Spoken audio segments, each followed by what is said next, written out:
Welcome back to Decouple. I am joined by James Krellenstein for what we have promised to be Vogtle Part 4. We have an hour and a half. The finale. I'm hoping we can pull it off. Again, I wouldn't cry. I think a lot of our listenerships would not cry if a fifth was required, but No. I don't think it's necessary. You don't think it's necessary. I hope to God not. But all that to say, it's been very well received. I was at the Canadian Nuclear Association conference, and I had a lot of people coming up to me. Very grateful, James, for your insights. A lot of the Westinghouse folks have been listening to it and studying it carefully, at least those manning the booth.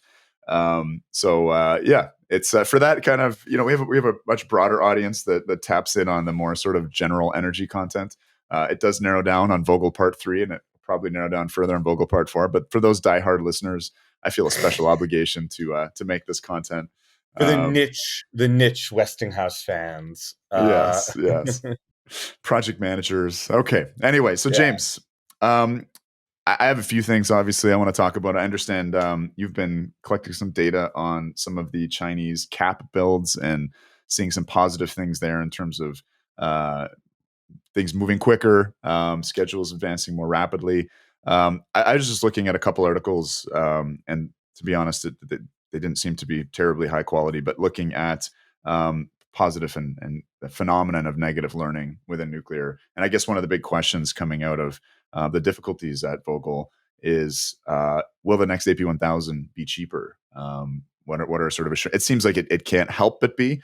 But in terms of that broad prospect, we do see that worrying sign that certainly compared to wind and solar, for instance, with an incredibly positive learning rate, we see a lot of stagnation in terms of cost.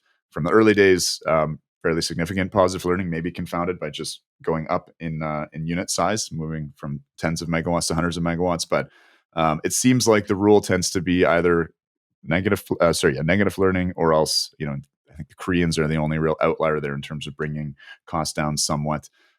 Anyway, so that's kind of what I want to touch on, but I'm sure you've thought this out a lot more in terms of where you want to go to wrap up this story.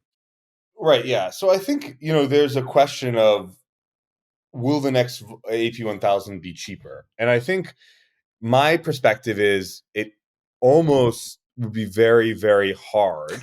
It would be very hard for it not to be cheaper. Sure. And that's because, the three primary problems that we saw at Vogtle, and once again, we're taking a decade-long mega project that's literally $30 billion, and we're distilling it down to,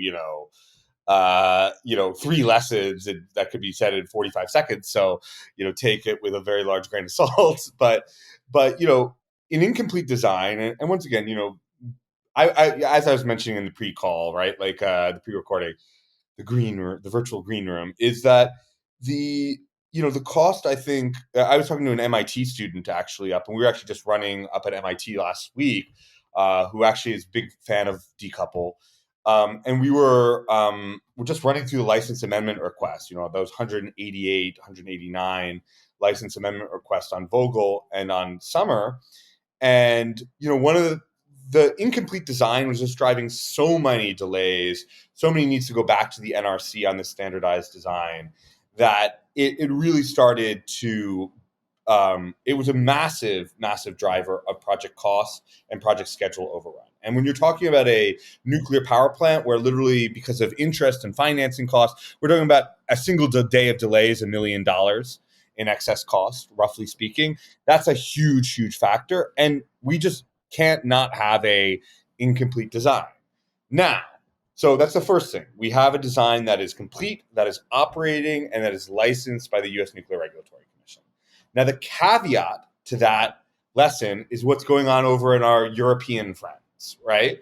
And they are building the European pressurized water reactor, which they built in Finland at OL3. They built in France at Flamanville-Trois. And then they also built in China 2 units. And now they're building, of course, in the United Kingdom. And, the UK project is not going, Hinkley Point C, is not exactly going well. And I think the important lesson to learn there really is that if you change the design, you kind of don't get the advantage of a completed design. And the thing that I've heard from the EDF folks essentially is, they are changing the design a lot as they're going from each EPR to each EPR.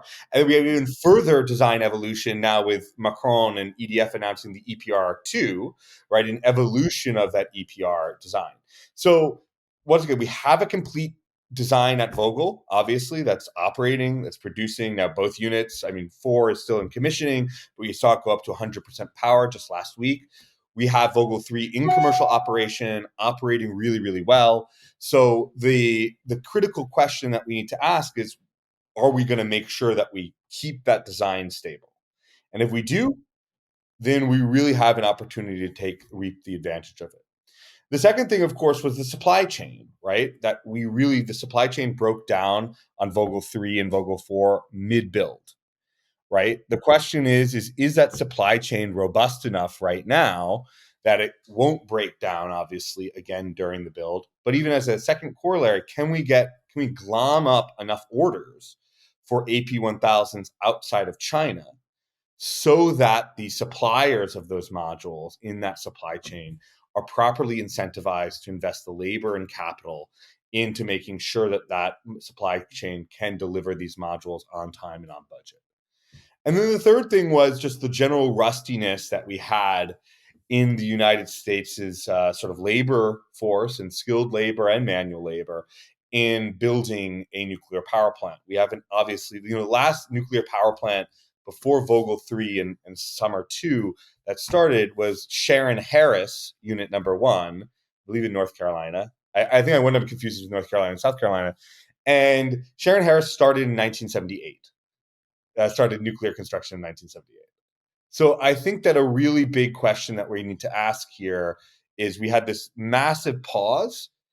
We have another pause now because there's no AP1000 orders yet that have been announced. If we want to keep that labor force actually keeping going, keeping people in those trades that are nuclear qualified and competent, we really do need to see an order relatively soon. So this is sort of where we are right now. We have both the pros, right, where we have a complete design. At least the shop drawings for those modules are done. We have the potential to get a really good supply chain running. And we have a labor force that, at least to some extent, has been through this, although they are now probably diffusing as we speak around the country and around the world. The critical question is, in the next couple of years, can we get enough orders together of AP1000s to make sure that we keep on running down that cost curve and capitalize on these lessons? And I think that, in some ways, is what I am focusing on, what I believe is the next move, and sort of what I'm going to be focusing my career on, is how do we make sure that we have AP1000s, and we're doing this in a way, orders in the United States, and we're doing this in a way that we can retain all those knowledges and start going down those learning curves. So I definitely want to touch on what I'll call design instability, and maybe we can talk about that more broadly. I'm not sure the degree to which the Chinese have modified the design. I think they have the licensing right to do so, but they're the ones building future iterations, I guess. I'm not sure, again, how derivative they are, how different they are. But before we get there, just in terms of supply chain, so you've described to us in enough detail anyway, the modules, submodules, how they're put together. I'm just curious in terms of what the facilities look like that are building these modules. We know that the modules are assembled or were assembled in Vogtle on site in a specialized facility, but the factories that were tooled up to design these modules, are they kind of specific to doing only that task, or I imagine they still, physical structure still exist and they're just on to building other stuff? I imagine they haven't built any modules in the last couple of years, so could those factories come back into operation doing what they did just 2 or 3 years ago, or what, in terms of the kind of permanence or stability of that supply chain itself? How much longer can we go in terms of years out until those facilities are no longer able to be brought back into operation? So I think, the original concept back in the noughties, in the 2000s, as to use your term, was to have actually a real main centralized supplier, which was this Shaw Lake Charles facility in Louisiana that was going to be the main supplier of the submodules for like 15 different AP1000s at that time, right? Yeah, we licensed a bunch of AP1000s all across the country. right? And it really did seem, before I think the fracking revolution hit and Fukushima and Vogtle itself, right? It really did seem like there was going to be a nuclear renaissance in the United States. And so we had a centralized facility that was going to be the major, not 100%, but the major supplier of those AP1000 structural and piping and electrical modules. And obviously, as you know, as we've talked about ad nauseum, that broke down mid-construction in Vogtle and Summers' case. And we saw, you could see this in the sort of publicly available documentation as well as private documentation, that basically people went out into the world and tried to find other submodule suppliers. So it went all over the place, right? Where you had people in everywhere from Florida to Oregon to Newport News shipyard, right? Which obviously makes our aircraft carriers as well as some of our nuclear submarines. People went down to South Korea and Japan. Toshiba and IHI began fabricating some of this stuff. Always, some of the major components were fabricated in Italy.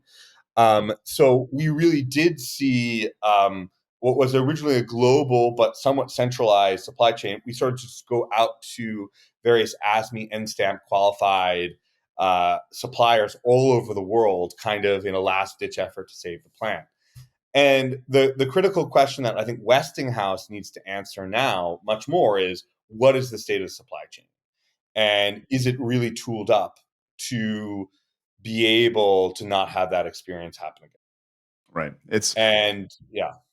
I just remember seeing a photo. I'm not sure if it was called Shoes or Charloux, or it's a French name. It was one of the big factories where they were, I think, building something like 8 reactor pressure vessels every year. The way things were tooled up for the Mesmer plant, for instance, quite different, very centralized, and able to rapidly deploy. And that units. Facility in, I think it's Creusot, that's right? it. Yeah, outside of Dijon.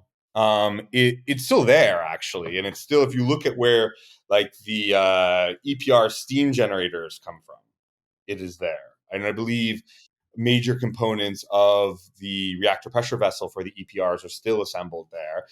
But as you're saying, like any mass-produced good, the sort of brilliance of the Mesmer plan is the French centralized everything, as a grand national project, and they had, dozens, literally, of the first reactor design, that CPY series, those 900 megawatt electrical 3-loop designs that were based on the Westinghouse plants at Beaver Valley and North Anna in the United States. They just sort of minted those out with very, very little design variation, especially on the nuclear island between those plants. Nothing like what the United States did. Now, on the flip side, what we should be really clear about is the AP1000 is highly standardized. And it does seem, even in the Chinese to US builds, there is some difference in the shield building configuration in particular that is in the Chinese AP1000s versus the US, because they don't have the aircraft impact assessment rule. But most of the designs and tooling are really, really quite similar. And so much so that in the Chinese AP1000s, of course, China's on a 50 hertz grid. The United States is on a 60 hertz grid, right? If you look at just the way the reactor coolant pumps run in the Chinese AP1000, right, they actually run off 100% of the time off the variable frequency drives, right, which are used to adjust the speed of the reactor coolant pumps, because the pumps are designed at 60 hertz. The Chinese input grid mains power is at 50 hertz.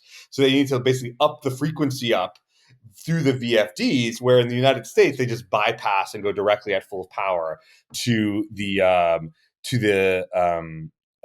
mains power. Now, one of the things that I think we should say that is really, really impressive, and to gives you the bull's case about how this is what the Chinese did, it is really, I think a lot of people in the U.S. nuclear industry and around the world are really shocked that the Chinese are building half a dozen right now Chinese AP1000s. And that's because the Chinese allegedly, ostensibly, have a fully indigenized reactor design, the Hualong 1, which is actually based on that 3-loop French design, but with a lot of Chinese indigenous innovation, including new steam generator design, new passive safety features as well. And just as a matter of national pride, people really thought the Hualong 1 was going to dominate the Chinese builds. But the operating performance of the AP1000 plants at Sanmen and Haiyang are so superior, are so great, that the Chinese really do seem to be convinced, and the operating experience seems to be so good with the AP1000s that they're going ahead with building these Chinese AP1000s. And I have to say, as we were talking about before, we're running a project right now tracking the sort of the progress of the Chinese AP1000s, and just looking at the what we call the big six modules, so that's CA20, CA01 through CA05, being placed in the nuclear island. And we're going about 75% faster than we were, in some cases, in order of magnitude faster than we were on the first Chinese builds, which really gives you the idea that if you actually have a highly modularized design like the AP1000, and you have a supply chain that actually is working, you have a complete design, you don't have to change anything mid design, these things really can go probably faster than anything else that we have right now in our arsenal. So that is a really compelling case for the United States getting on, and other participants around the world, right, for getting on and building more AP1000s. And so when you talk about everything speeding up, that's the submodule fabrication, that's the module assembly facilities, that's the crane lifts. Like, is there a certain part of that, or it's just the design's done, the supply chain's there, the ASMEAN stamp labor is there, and it's all flowing as a result of Right. that? So what we look at is the time from start of nuclear construction to the time that we call the modules are placed into the into their place in the either nuclear island or in the auxiliary building on the base mat or wherever they're going to go in. And a huge problem that we had at Vogtle at Summer and at Salmon and Haiying is because the designs for the modules weren't done right, and the module supply chain was broken. It would just take a long time to even for the modules, for all the sub-module pieces to be on site to be assembled. And therefore, if the submodules aren't there, you can't place the module into the plant, right? And even the Chinese, right, had this issue. Once again, I think one of the lessons that you take out of this sort of, saga of these decouple series is that, the Chinese builds of the AP1000s were not noticeably faster than the American builds were. And I think that's pretty shocking because China generally builds large light water reactors in a median of around 5.5 years, depending on how you calculate it. And it took them about 9 years, 5 months to build Sanmen Unit Number 1. And, it took 10 years of nuclear construction and some change in Vogtle, right? So, what we were saying is, okay, if our hypothesis was correct, that all of this was, the supply chain breaking down, the design being incomplete, and so on, then with all that sort of fixed, we should really see the Chinese builds going dramatically faster of the next generation. And that's what we're exactly seeing right now. We're seeing it going so much faster than they were even in China on the first generation. So it is all of those things. Do you have a sense that they're going to get down to that 5.5 year median build time or even better? When are the next I Chinese would put a AP1000s bet coming online?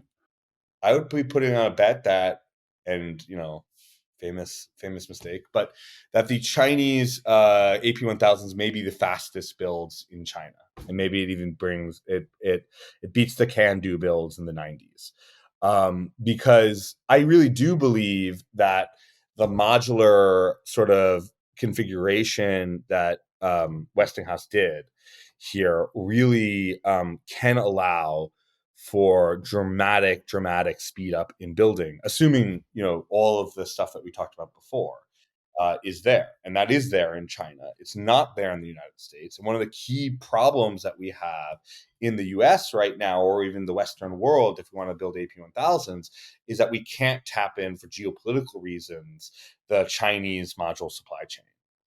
Right. So we are going to have to build our own supply chain right now in the United States. In terms of those Chinese AP1000s, has the design stayed locked in, or are they making modifications that you're aware of? So we're not aware, once again, there's not that much transparency in it, but the general sort of, unfortunately, it's a very different world than it was in Yeah, the 2006. naughties. Yeah. Yeah.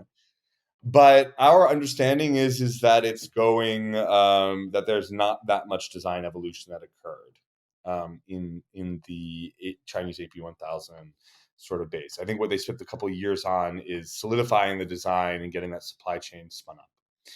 And I think one of the things that we should be clear about here that I don't think a lot of people appreciate is, as we've talked about, the AP1000 really is a large modular reactor.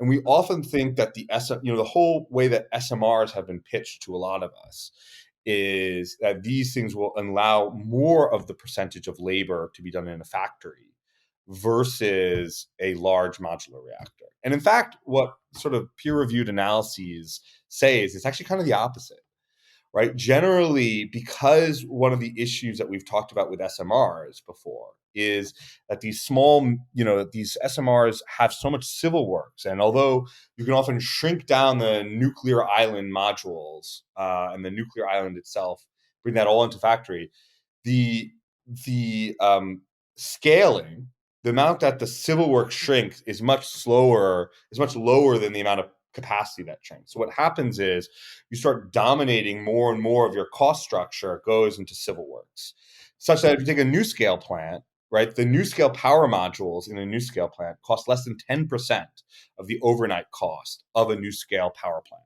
which means that a lot of the other labor is shifted, a lot of the other cost, is shifted to civil works and other things that are used to improve the plant. They used to build the plant.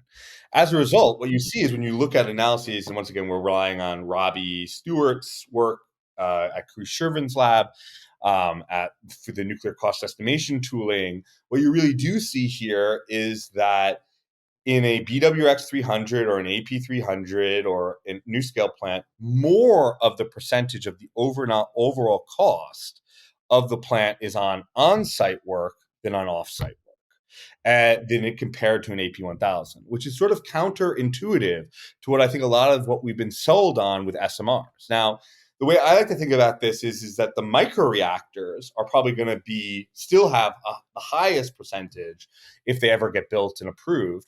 They're going to have the highest percentage of work done in a factory.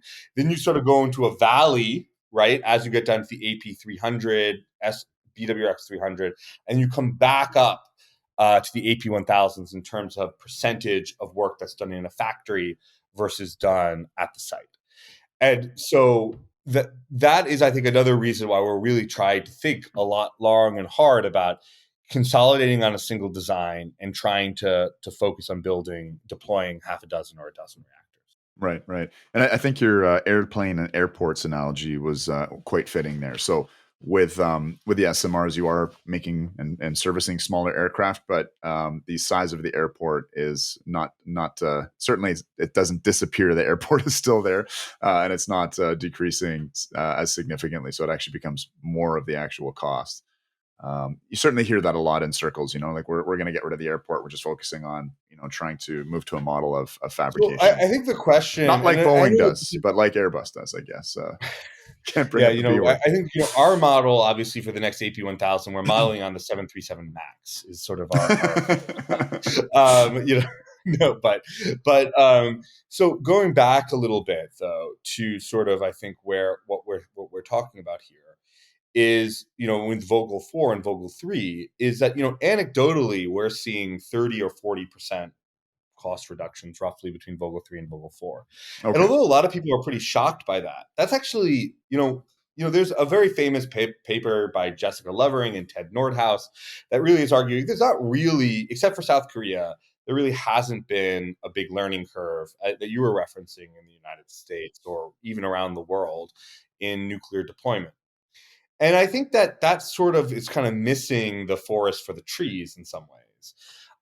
If you actually look at the history of U.S. nuclear power deployments, we saw actually dozens of learning curves that occurred, right? If you look at almost every multi-unit plant, right, there was massive cost reductions between the first plant and the second unit, the first unit and the second unit. Palo Verde unit number 1 to Palo Verde unit number 2 almost decreased by 50%. in terms of overnight costs. Now, there's two, I think, major issues that we have here in the United States. One is that the US never focused on a standardized design. And we were just beginning to have the standardized designs coming out when sort of the end of nuclear happened in the United States. So, the first real standardized design approval that was ever done, the first licensed design that was deployed was Combustion Engineering System 80 that was built first at Palo Verde, the 3 units there. And then also it was being built at Washington Nuclear Project 3 and 5, those WHOOPS plants, and it was 84% done in WMP3. So we had that ability probably hypothetically to go down that cost curve. We just were kind of too late almost by the time we started standardizing. But what you saw in like LaSalle Unit Number 1 versus LaSalle Unit Number 2, Browns Ferry Unit 1, Browns Ferry 2, throughout the history of the United States nuclear industry, we really have seen that we see pretty profound drops in the price from the first unit to the second unit and then the third unit, if that happens. Or sometimes it levels off the second units. So that's in some ways what we're kind of missing when we're talking about the lack of a learning curve.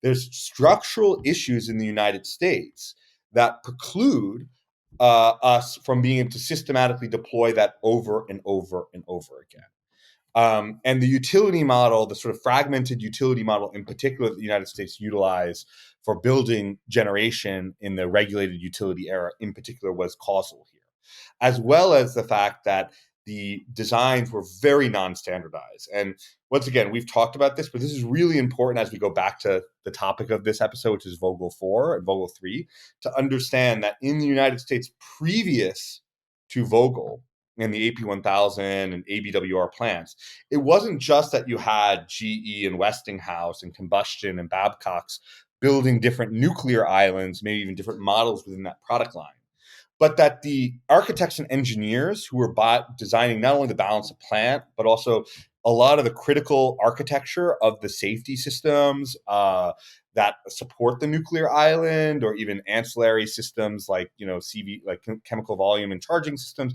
Those architectures often would vary, even within the same combustion engineering, nuclear reactor model, very, very significantly.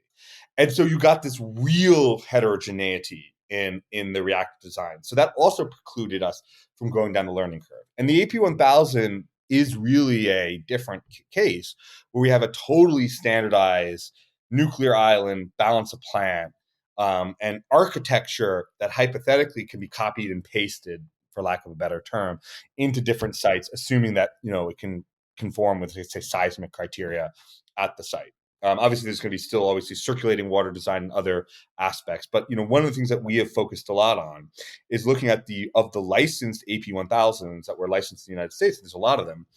How much design variation did we see above the base mat of the plant? And what you really find is there's very little that has happened, and they got that through the NRC, which is a tremendous sort of argument here that we have to be able to go down this cost curve post Vogtle 4, if we are thinking about this smart. And that's what I think the subject of today's episode should really be on. Just before we get deeper into that, what you're saying is the second reactor, the third reactor built on the same site experienced significant cost reductions. The US didn't get to a place in the 70s where it had a fully standardized design and was still deploying to see if that would work between sites. In France, we kind of have that with a standardized 900 megawatt reactor and several other, and those are built between sites. Do we see that between sites, or I guess what I'm trying to say is to see further cost reductions, would that be greater at, say, Vogtle 5 or at a new AP1000 site within the US?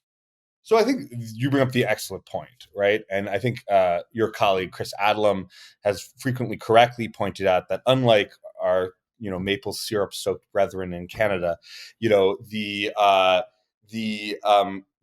guys deploy these big 4-unit, 8-unit plants, right? Which make a huge amount of sense from an industrial project planning and perspective, because you can standardize the design, sure, but it's great if you can have the same workforce at the same site. You can build them housing and whatnot. And also they can slide along literally as they're finishing up with, the base mat, They can go to the base mat on unit 2, and then unit 3, and then unit 4, and then if you're Bruce Power, unit 8, right? All the way up. You're just going sliding down. And that really allows you to retain so much of the lessons learned, the exact same labor, like it's literally the exact same people in many cases doing it. People can plan much more stably to build, because it's going to be a decade or 2 decades long of build. They could say, okay, I'm going to actually literally move my family here. I'm going to get some permanent housing and really plan to stay there. And all of those sort of fixed sunk costs that you have of, locating stuff, getting logistics in to barge or ship in the various components, that's all fixed, sunk it on the first unit. You get to spread the cost over N units at the same site. So I think that's a really, really important point. So you're right. A lot of what we could be seeing in, the unit 1 to unit 2 cost drops are those. The question that we have to have, and we didn't really see it very much on the French CPY series, although obviously there are 4-unit and 6-unit plants in France as well using that reactor technology. The question that I think is the one that needs to be asked and what needs to be proven is, the CPY sort of product line, that 3-loop product line from Framatome, that really was a stick-built plant. It was not particularly modularized. The question that we have to have is, if we modularize the plant, fully standardize it, will that help with, even as we're doing multi-site deployment, right? To allow us to be able to spread those learning across various other sites. And to be clear, there's sort of a risk benefit of a hypermodular design. If the modules don't arrive properly, that can actually probably be worse than a stick-built design. But again, if you do get that really teed up as the Chinese seem to be doing, it presents a tantalizing advantage. So I think like any mass-produced product that is made on an assembly line, the question that we have to have is, if you were building, the Ford Model T, to use a cliche example, and Henry Ford said, I'm going to build an entire factory product line, and I'm going to and people are going to buy 2 Model Ts afterwards, that would be a horrible, Ford Motor Company would not be Ford Motor Company today, right? I mean, if you just built 2 Model Ts, it doesn't make very much sense. You might as well hand build 2 Model Ts, right? The whole way that we get here is the economies of scale, right? And the economies of scale, as we've talked about before, not just in the cost capacity scaling, but in the sort of Wright's law number of units. And what we're trying to hope for is that, in our opinion, the AP1000 represents the best of both worlds, right? Where you both have the economies of cost capacity scaling, and you have the ability, hopefully, to deploy a dozen or so reactors and really take advantage of it. But that's to be proven. I guess following up on this site-specific positive learning curve versus potentially the lack or negative learning curve, going over to a different reactor type, the EPR experience in Europe. As far as I know, there's not been 2 EPRs built on the same site yet. Is that correct? Well, isn't Hinkley Point C 1 2 and 2. units? You know what? I thought so, but Yeah. So, I mean, I think Hinkley Point C is 2 units, but it's not done yet. And, it'll probably be done in, by the time I have grandkids. But yeah, it is 2 units. It's a twin unit. But to your other point, and Taishan unit, the 2 EPRs that we built in China were twin unit facility as well, right? So in Europe, we haven't yet built a twin unit EPR, and if, depending if you consider United Kingdom in Europe or not, either we are building or we are not building one, and certainly not in the European Union. But yeah, we built OL3, obviously was a single unit plant, as well as Flamanville 3. And so we didn't take advantage of that. That being said, to sort of go back to our previous episode from what's going on with the AI revolution, the return of load growth, I think, really allows us to be planning for multi-gigawatt scale in a single unit site, which I think is really, really good. And you're right. The question that I would have for Vogtle 5, for example, would be, given that there's going to be such a long pause between when construction completed, not only when constructed, but various phases of construction. The base mat was poured on Vogtle, more than a decade ago now. So those concrete workers, for example, those rebar workers, they're probably not there anymore. They may be working on some other projects in Georgia. You probably have foremen and other people at the construction site that are involved. But that is not as easy of a transition as it would have been had we were building 3 units at once in 2012, 2013. Now, in some ways, it was kind of nice that weren't building 3 units, just because how probably that 3rd unit would have been canceled. One of the things, we're getting off a little bit from Vogtle 4. One of the things that I think is so amazing about the Vogtle experience is that we finished it. So many of the other nuclear power plants that were dual unit plants originally when planned, they canceled those second units. And you can still see, like, if you look at a power plant like Perry nuclear power plant, right? There's a whole second, it looks like there's a twin unit plant, and just that second unit, Perry is in a BWR6 plant in Ohio. It's just the whole second unit is empty. If you look at Seabrook, you can see the beginnings of the containment building. There's a whole second turbine building there, right? That was there and it was just abandoned. And we could go on and on the list, right? Even a plant like Grand Gulf, right, had 2 units originally planned for it, and we just only finished a single unit. And I think what we're asking today, and I guess we're off from Vogtle 4, but it really presents the question: what is the future of nuclear power in the United States now that Vogtle 4 is in commissioning, and we don't have any units ordered right now in the U.S. that are serious committed orders, right? We saw the NuScale plant canceled, right? We have some collaboration with Tennessee Valley Authority on the BWRX 300, but there's rumors about Vogtle 5, as you mentioned previously, but we don't have anything solid in the books right now. And if you talk to a lot of people who are very worried about climate change, people like Tyler Norris and other folks, what we are starting to see is the utilities are really, really worried about meeting load because of the AI revolution, because of EVs, heat pumps. We could go down the list.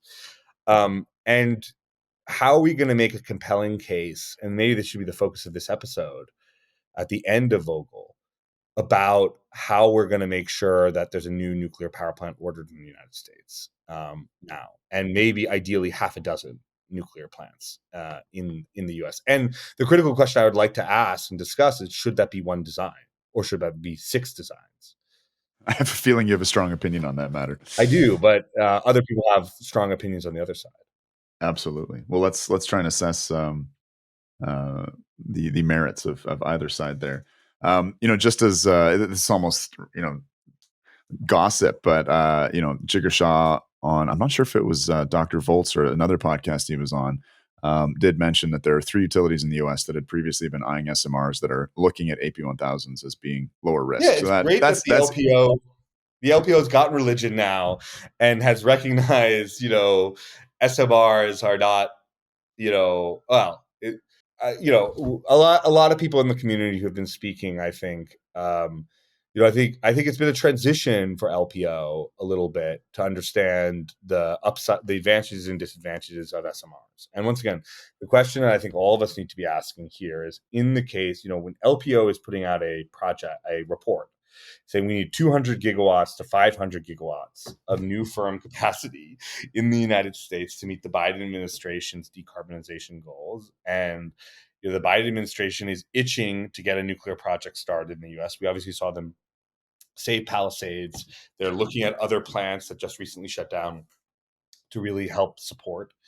The question that we have to say is, what is the policy that we really do need from the federal government to help us ensure that we can build a fleet build out of new nuclear reactors in the United States? And I think there's a lot of folks in the audience, probably in the nuclear community, who really believe that should be SMRs or advanced reactor technologies. And I think that is, and we should note, previously I said there's not really another nuclear plant that's really seriously in development, but there is actually one, right?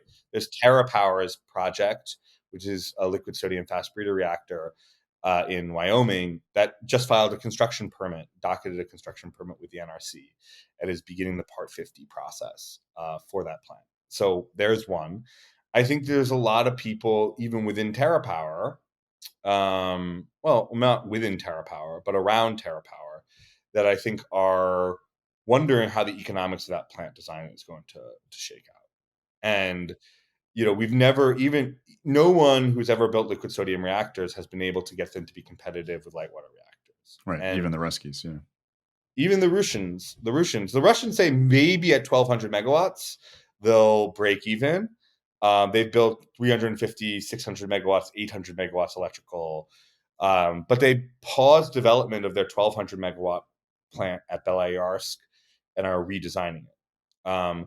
So the critical question that we need to ask is, maybe I'll be completely wrong, and Kemmerer will come in under budget, ahead of schedule, get the fuel, and will knock the socks off of everyone. I'm not particularly betting that plant design is going to be able to be more competitive than a light water reactor plant. I mean, this does bring into question, and we are going to sort of, I guess, bring our focus back to what you suggested there, and stay relevant to Vogtle. But this question of design stability, what do you think drives that? Is it sort of an anti-nuclear narrative that it's just nuclear is not good enough, it's not safe enough? Like, how could we be building an AP1000 that was licensed? I forget what year, 2006. That's old technology. We should be doing something new. Like, it seems like there's this, whether it's ADHD or just a perception that nuclear is never good enough, and that we couldn't focus on a standardized design because, hey, maybe there's some safety margins by pursuing novel moderator, coolant, etc. What's the argument for standardization, saying this is good enough? Where do we need to stop? Should we be stopping? Innovation's a really hot term, but it just seems like the pace of nuclear innovation, especially blue sky innovation, is just very slow because these are large, complex, highly regulated projects. You don't see those kinds of disruptions that we've talked about before in other industries.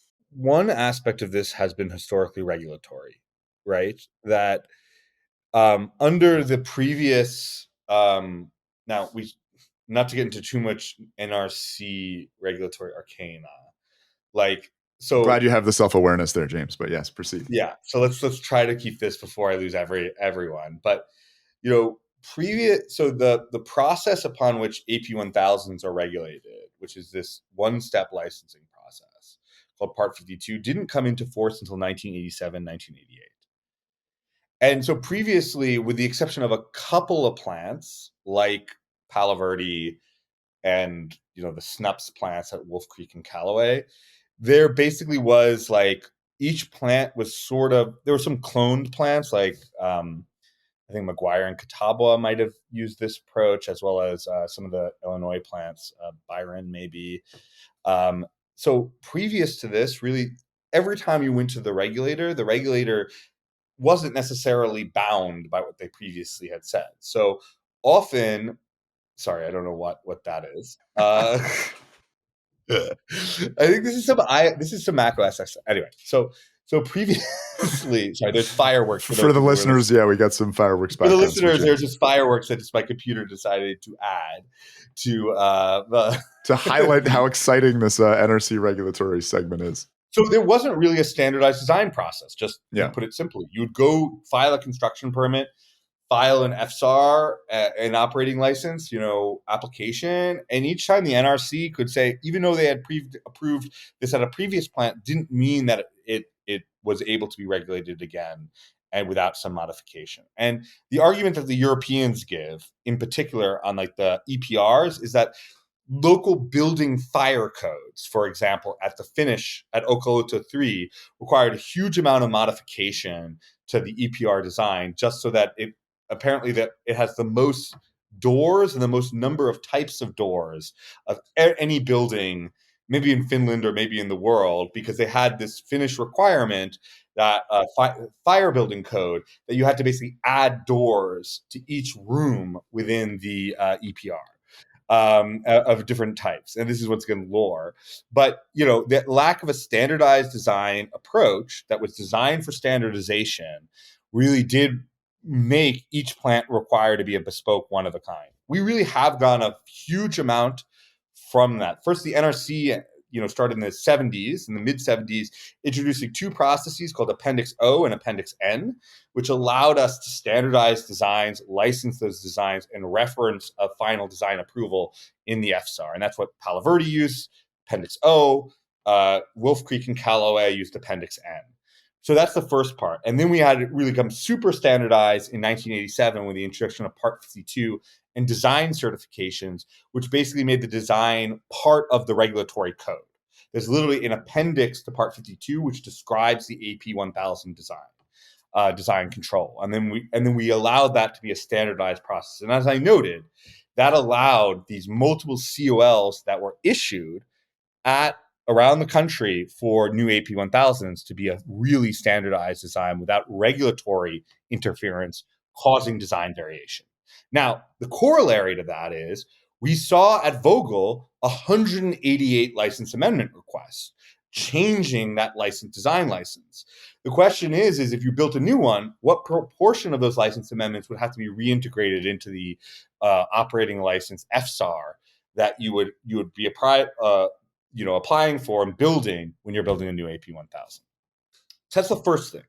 The second thing is the natural variation that was driven by a couple of things. One was, the highly competitive US nuclear steam supply system market, where we had 4 large fossil fuel companies really trying to insert themselves into the nuclear industry with different designs that varied significantly.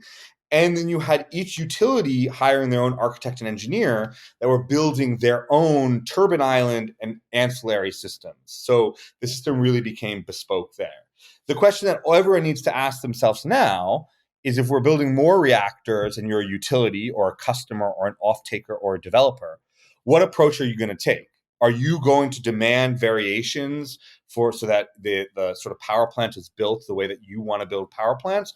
Or are you going to accept, with all the downsides and upsides, a standardized design? Because ultimately, it's going to be up to the customer in the United States, absent some real heavy-handed federal policy, to actually choose what that design is. And so that goes back to your question, Dr. Kiefer, right? Is what is driving this? Well, it's a combination of, historically, it was regulatory issues that, at least in the US, has to a large extent been there is a regulatory path that allows us to super standardize the plants and lock that design in and not even have variations after you get a design cert in. But the ultimate question is going to be the customer who's ordering the plant and developing the plant. Are they willing to basically clone the plant exactly, or are they going to demand tweaks themselves? Right. Did Fukushima lead to any significant design changes with the AP 1000? Like, would a future nuclear accident potentially throw this all up in the air again? I'm just trying to think One about. of the interesting and I think very positive aspects, although it delayed slightly the issuance of COL issuance for those plants. The interesting thing is that the Fukushima, the revision of the design control document, Rev 19 of the DCD for Fukushima, was actually docketed, I think, like 6 days before Fukushima happened. I believe it was March 4th, 2011. And you had the NRC rather, I think, nicely, if I was, not to be overly complimentary of the NRC, basically sort of say afterwards the sort of cross-cutting sort of tiger team they put in with the agency. So the AP 1000 doesn't really need to have any design modifications for the Fukushima accident. Now, I think that was the right decision because one of the great things about the AP 1000 plant is this is a total passive plant that does not require any like emergency diesel generators, at least for the first 72 hours, right, to cope with a station blackout event. So what happened obviously at Fukushima Daiichi was not that the earthquake or ruined the plant. It was that the tsunami flooded the emergency diesel generators and associated switchgear, right, of the plant that prevented the sort of decay heat removal from being removed through the active safety systems. The AP 1000 is designed to passively cool the plant without any offsite or onsite AC power, right? So this is if Fukushima Daiichi units had been AP 1000s, I think it would have been totally fine, right? Even if they had placed the emergency diesel generators in the basement, because the plant is passively cooled for the first 72 hours. And then after 72 hours, all you have to do is basically refill the water tank on the top of the containment with seawater or fresh water. And, you can continue passive cooling indefinitely. So the NRC ruled there was no design modifications. And indeed, Rev 19 did not get changed at all from that. And that's a pretty impressive, I think, move from the NRC, considering how much design changes and regulatory changes happened post 3 Mile Island that happened in the US, and the fact that the Fukushima Daiichi plants were US plant designs, right? Fukushima Daiichi Unit Number 1 was not only a US reactor vendor, General Electric, BWR3, but it's actually a US architecture and engineer, Abasco Services, that actually designed that plant, right? So it really was a US plant, although it didn't construct it. But Abasco designed the secondary balance of plant for Fukushima Daiichi Unit Number 1. So this was really a plant that was a very similar design to operating US plants today. Okay, well, where do you want to take this from here on in? So, We're looking at the future. I think we got off a little bit to this sort of high level sort of stuff. I mean, I'm not sure where we finished up on the Vogtle. It's been years since we last had this episode, but and I have the foresight not to listen to my own episodes. Maybe I should have listened to the last one. I think what we want to talk about here, considering this is our last episode, God willing, about this topic, that we really think about what the aftermath was of Vogtle 3 and Vogtle 4. I think, as I said at I believe at the last episode, what is amazing, and the kudos need to go to Southern Company, to Bechtel, to Westinghouse, and to the Georgia Public Service Commission, and especially the Georgia ratepayers, for ensuring that the reactor got finished. And I know our friend Patty, I'm trying to remember her last name. Yeah. What? Patty Durand, who apparently is a very big fan, of anti-nuclear sort of person, and the public service. I don't know if she's on the Public Service Commission. Candidate, yeah. Maybe candidate for the PSC. What she was really arguing vociferously was, it will always be this way, always. Vogtle 5 would be an equal amount of disaster as Vogtle 3 and Vogtle 4. And I just don't think that is true at all. I really don't. I think that it is, unless we redesign the plant and made that decision, and the Public Service Commission should never allow that to happen, we have a real opportunity here to go down the cost curves, to learn the lessons from Vogtle 3 and Vogtle 4, not just at Vogtle 5, if that ever comes to be, but at power plants, at sites across the country, if we choose to. I think the question I want to pose and drive this, now that we're sort of at the aftermath of Vogtle 3 and Vogtle 4, is one, really not underestimate the impact that this has had on the U.S. nuclear industry, and sort of, I would argue, maybe the fear that we all have about building new nuclear, that utilities certainly have. And it's not even Vogtle. I think Summer is more of what is driving the fear there. But also ask the question that you were kind of exploring around, Chris, and really talk about that.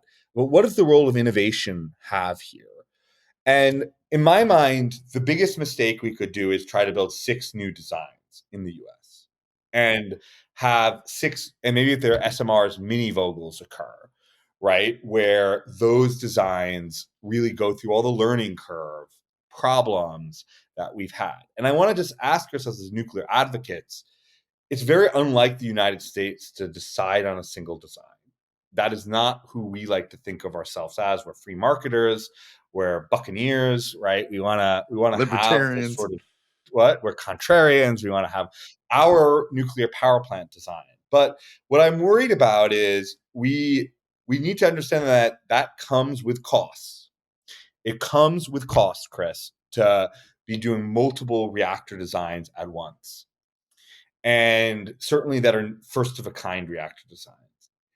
And I don't know of any, and I would challenge anyone, on what basis do we have to think that there's any other nuclear steam supply system that is going to be operating at a higher capacity factor than the AP1000s already have demonstrated themselves at, that have other advantages that are going to be able to outweigh the real cost, the real benefits that we've got from a as-built design with a reference plant that's operating in the regulatory domain that we have in the United States.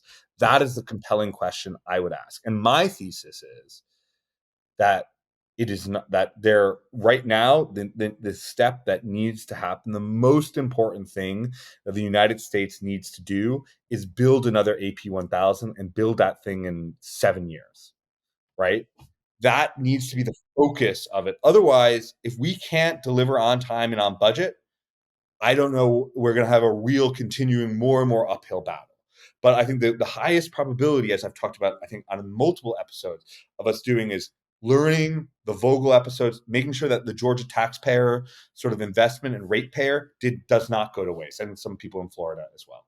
But that is really, really critically important here. And I want to just say that's what I'm planning on doing and trying to work on.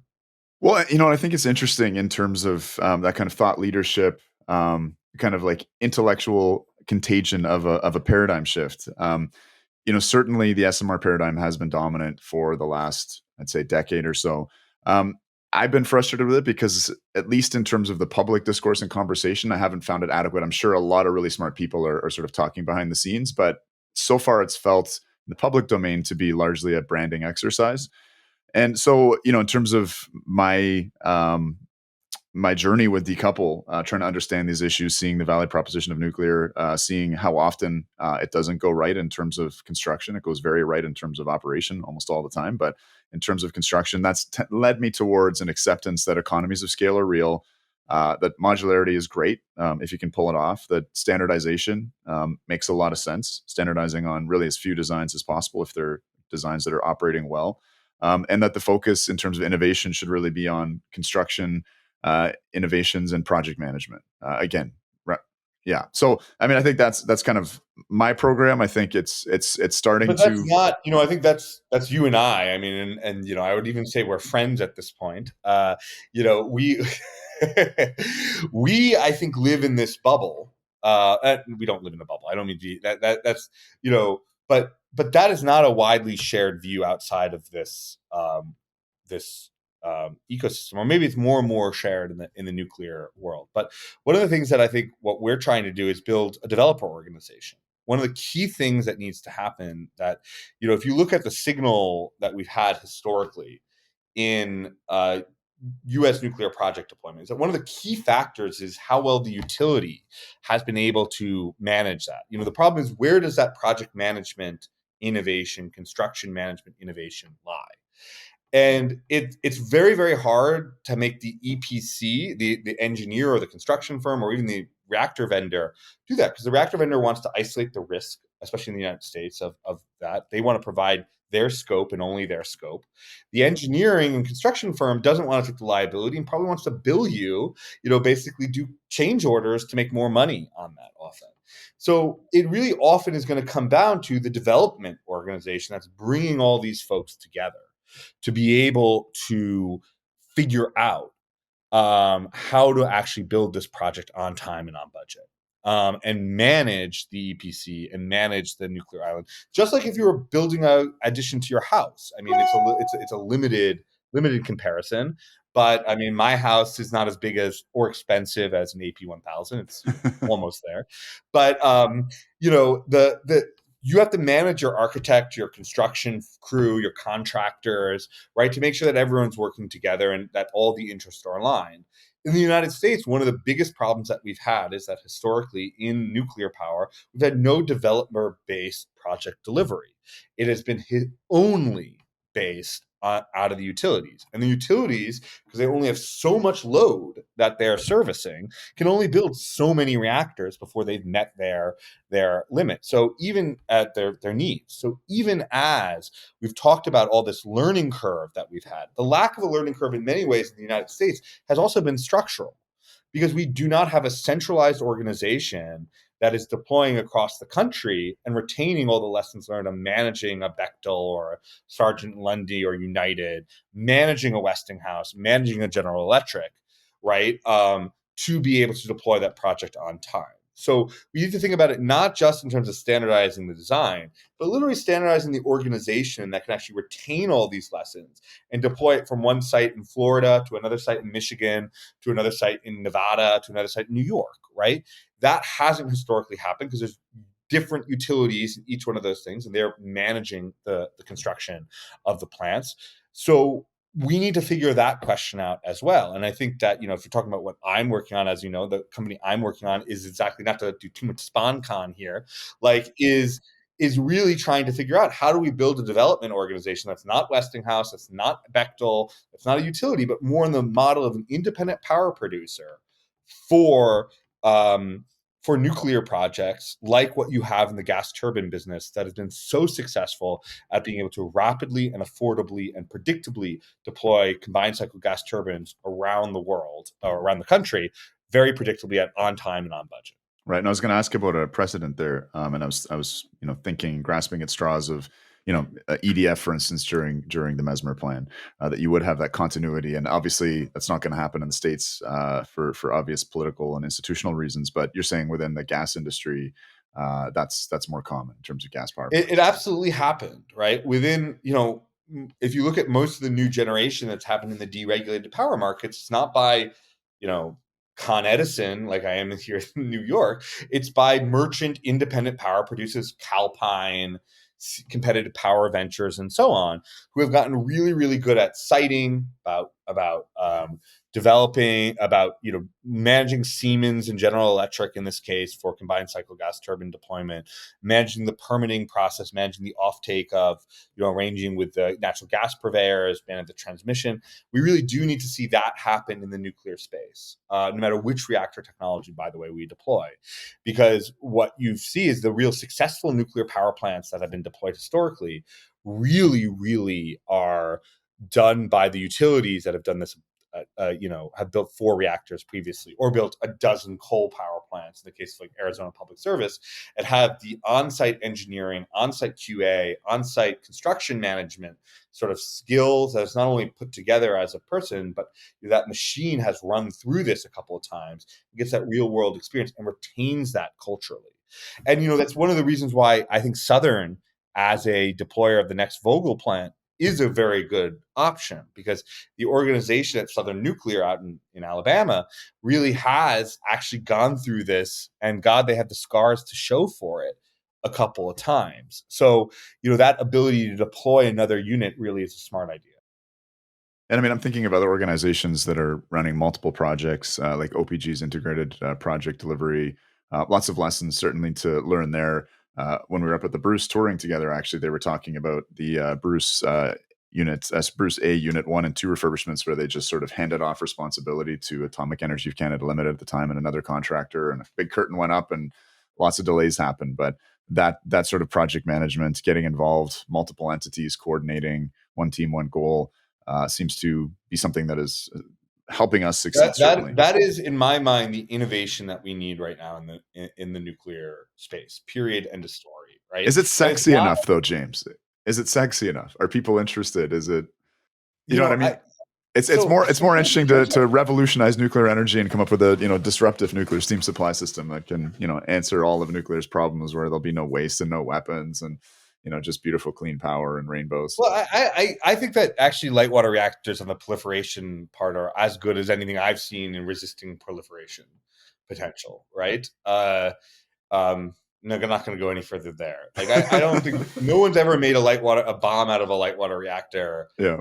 Not saying, North Korea. I mean, North Korea already has bombs. They don't have light water reactors. And remember that, like, the U.S. and the South Koreans were building the North Koreans, 2 light water reactors, because they thought the proliferation resistance was so high. But sorry, not to go on that segue. So let's go back here and ask this question.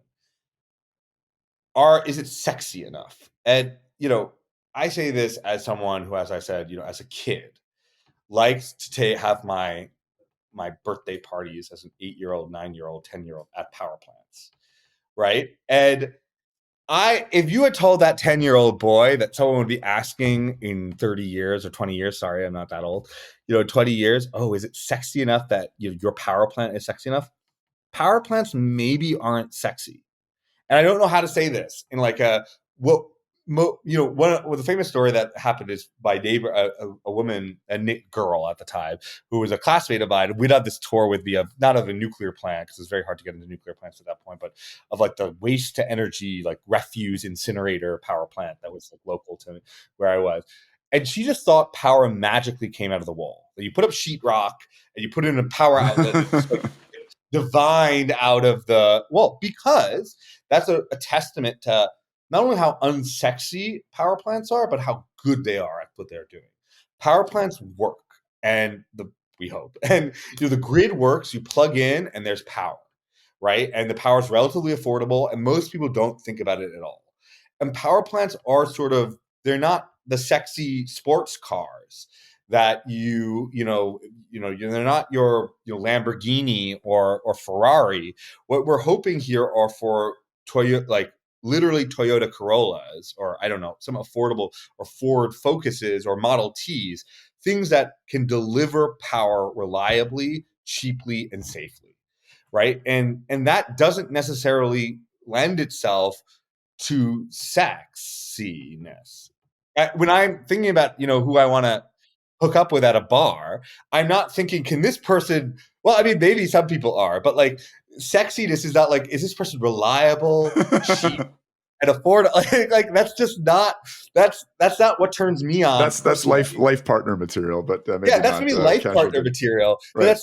that's not what I would consider sexy, right? Sure. Like it's not Sure. like you don't think of like, I don't know, a sexy girl or a sexy guy as like that person, like there's not Vogue's I don't know, Playboy spreads. I'm sorry, the gay male part of me is trying to make it more relatable, like whatever you people watch for wherever the sexy girls are, right? Like it's not, you're not saying like that girl looks reliable, like and that's what I'm trying to say, and I'm sorry to be jokey about this, but that's not what power plants are. That's not what this is not a consumer facing product. We're never going to have nuclear power plants in your backyard, right? I mean, like, not literally in your backyard. We're never going to be buying nuclear power plants as consumers, right? Unless you're very, very wealthy, right? And the question is focusing on something sexy the right view, or is it focusing on something that is going to be that utilities are going to be able to want to buy power from? And I think there's a lot of things that aren't sexy that make a lot of money. And that's what I think we need to be looking for here. I don't think sexiness is what's going to sell us. I think it's, a combined cycle gas turbine is not sexy, I don't think, but they have been extraordinarily successful, right? Solar panels are not sexy at all, in my opinion. They're just not. Wind turbines, not sexy at all. Hydro dams, not sexy. That's what we're looking for here. And maybe we're too focused on being too disruptive and not doing what the market actually needs. Let's leave it there with the sex talk. James, it's been fun. I'm sure we'll find new stuff to talk about soon. I guess we had the AI Revolution show. I think that's an interesting reference point in terms of increasing demand. I remain skeptical about climate being a sufficient driver to do, I think, the hardest form of power generation. And certainly, what's frustrating to me is, China has and Europe now have very strong energy security reasons to go nuclear. They have every reason to, but the Chinese, we're no longer in this globalization heyday of the naughties, and can't sort of share lessons learned in supply chains with them.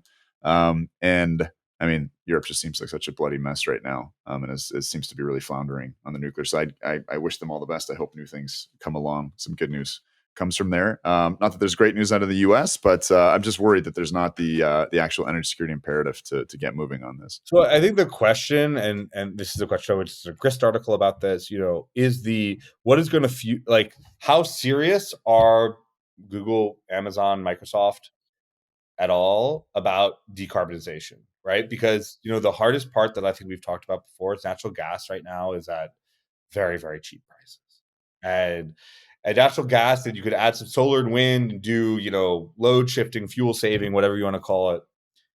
The critical question I need to ask you is this new AI load, are the companies going to put money up for low carbon power?